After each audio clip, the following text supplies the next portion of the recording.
Welcome to day 3 of our Science of Sound unit. If you have gone through, we should, like we've already done all this stuff, right? We already did all that. So let's go down to day 3. Okay, so now we know that sound is anything that vibrates. Vibrations are little small back and forth movements. And now that we know that and we know how it gets in our ear, we know that our ear vibrates, we know all of that cool stuff about sound. Now we can kind of get into the nitty gritty about what sound actually does. So before you do anything, if you have not gone to the Padlet, please do so. So if you've gone down to number 3 and you click on the link that I have given you, you'll go to this Padlet. Oh, someone already did something. So what does an oscilloscope do? So if you go to oscilloscope and you said, I think an oscilloscope is something a doctor uses to look at your insides. That's a pretty good guess. Doesn't have much to do about sound. That's a pretty good guess. And they even added a picture, so you can add pictures if you want. But please go to Padlet.com and tell me what you think an oscilloscope is before we talk about it. Okay, cool. So also you should have probably either printed these out or picked one up. So the 4 types of sound waves are what we're going to discuss today. So there are 4 main types of sound waves. They kind of explain themselves, but I'm going to tell you a little bit more about it, okay? So a triangle wave, okay, kind of looks like this. And safe to say that it looks like a triangle. Guys, this is science, but it's not rocket science. We use very simple words to describe what we see. Nothing fancy. So this is called a triangle wave. Triangle waves are often categorized by their triangle-like shape. Go figure. They are angled on both sides and pointed at the tops and the bottoms. And I am actually going to have you guys listen to these first.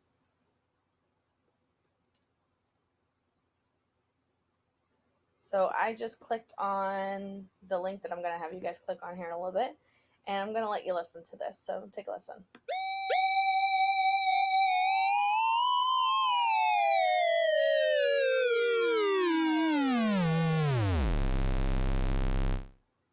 That's not a triangle wave.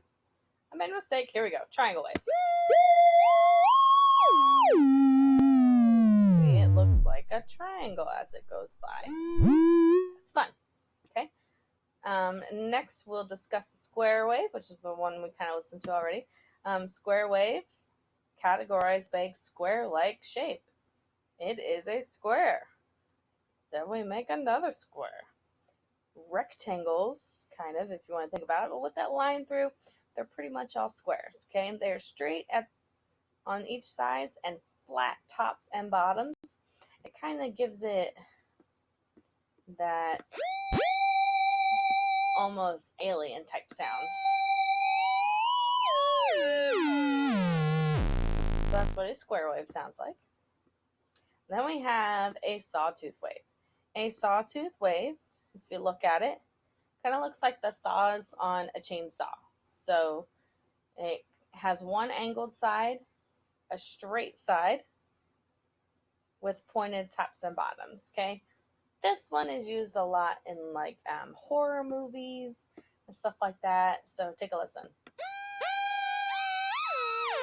You can kind of see that being. Sounds like a motorcycle. Okay. And a sine wave. A sine wave is the most common kind of wave when people talk normally, as normal, I guess, as normal can be. Most of the time it is a sine wave. So this is the only one that kind of has a fancy name. So it's not called a circle wave or a wave-like wave, because that would be a little bit confusing. So it's a sine wave. So if you kind of look at it, I think about it as an S. You make an S along there. So S for sine. So it's sloped on each side and rounded at the tops and bottoms. So if we play a sine wave, it's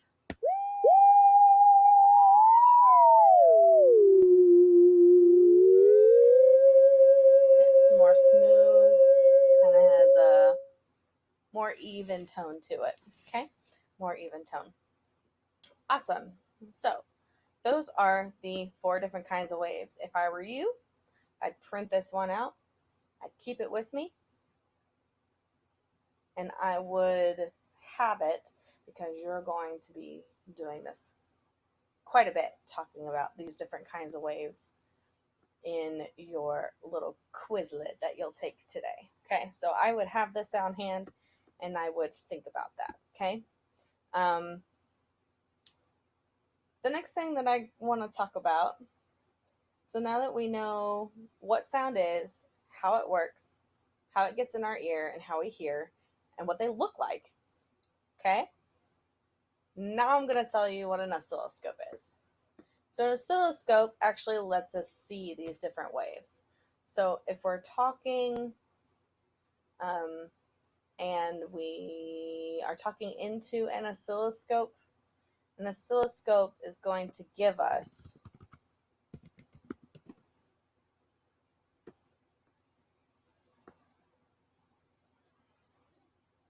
what our voices look like. So oscilloscope, they all kind of have these little knobs and buttons and stuff on the side. So basically, if you talk into it, it's going to give you what it sounds like and what it looks like. It's pretty cool.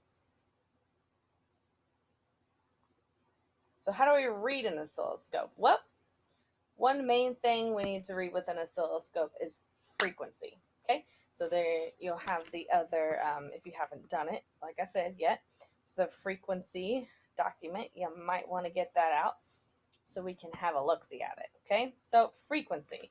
Frequency is the number of wavelengths that happen in a single second. Well, what does that mean? I'm glad you asked. A lower frequency will be a lower pitch. A higher frequency will be a higher pitch.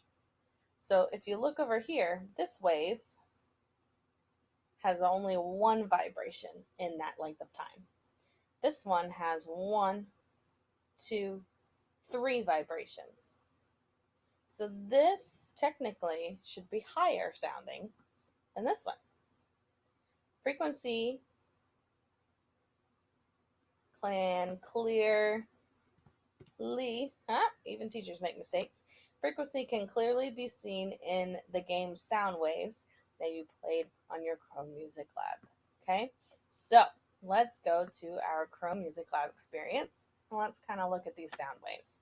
All right, so I'm going to click this F down here. If you look at it, you can kind of see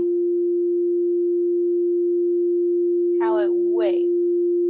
If you stare at it long enough, your eyes will go fuzzy, so don't do that. But if I go up here, oh my goodness, they move much more quickly. If I go all the way down here, they move really slowly. So we have really slow with a low pitch, kind of in the middle with a medium pitch, and a higher pitch as that higher frequency. Let's dive in a little bit more and see if we can't see what's going on. Okay, so here's our oscilloscope. It's going to show us what this looks like. It's a nice low and slow frequency. It's not going very quick. All right, so let's do the middle one. No. See how the waves are closer together than they were before? Let's compare. They're closer together. Now what about this guy? Those are really close together. So those molecules are bouncing more quickly or less quickly based on what pitch is being played or the vibration.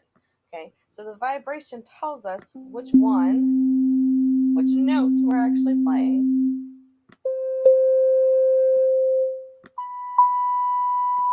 If we go back to our frequency page, that's exactly what I've laid out for you. So if we play the lowest note, they are further apart.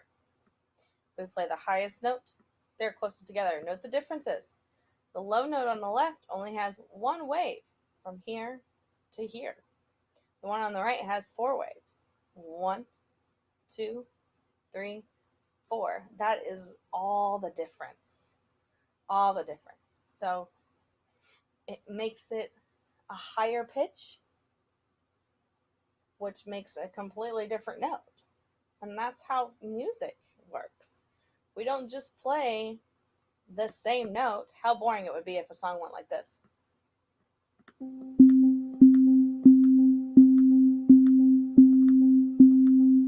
How boring would that be? Instead, we have.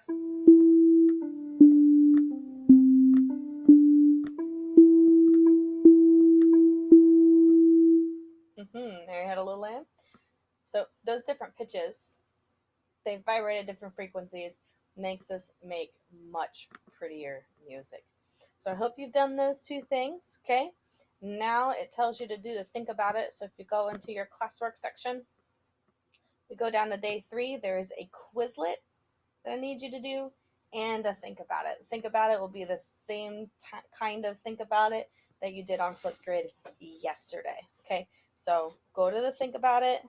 Sorry, wrong one.